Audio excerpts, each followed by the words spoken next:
Kita nyo to, shout out sa may-ari ng balde oh. Di man lang pinalitan, sira-sira na. 9 days after planting, ayun, lumalabas na yung mga ugat-ugat oh. Parang yung kamay ko oh. Daming ugat oh.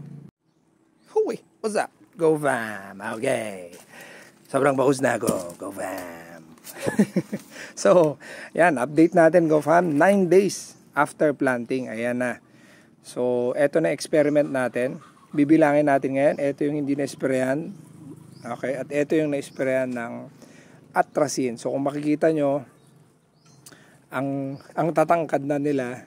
Okay. Una dahil syempre maganda yung lupa. Pangalawa dahil dikit-dikit. At syempre nasa silong din. So nangyari dito go fam is tinatawag na phototrophism.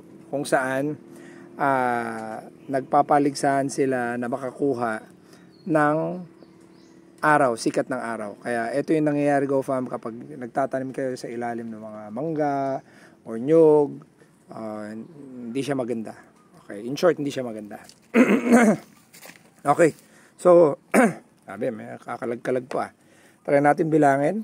Okay, 1, 2, 3, 4, 5, 6, 7, 8, 9, 10, 11, 12, 13, 14, 15, 16, 17, 18, 19, 20, 1, 22, 23, 24, 25, 26, 27, 28, 29, 30, 31, 32, 33, meron pa akong hindi nabilang ata, 34, 35,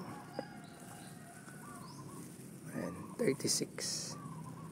Okay, mga 36. 36, go fam. Okay, ito, sprayan.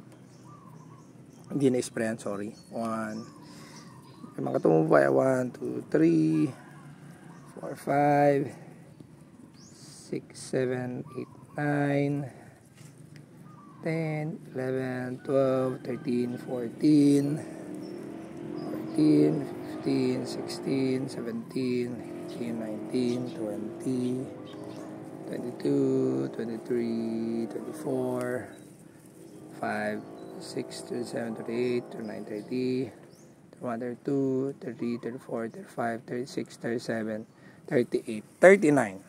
Okay, so 36, 39. So kung mapapansin nyo go fam, 80%. Okay, so walang naging epekto yung atrazine sa ating bunga. Sa ating pananim, hindi siya namatay, hindi natulog yung bini.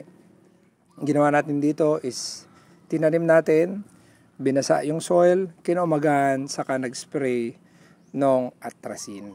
Ayan, so yun na yung update natin. Diba? Ayos, walang abono, 9 days after planting go fam. Ayan o, diba? So ako nang gumawa sa inyo go fam. Diba? O, alam nyo na.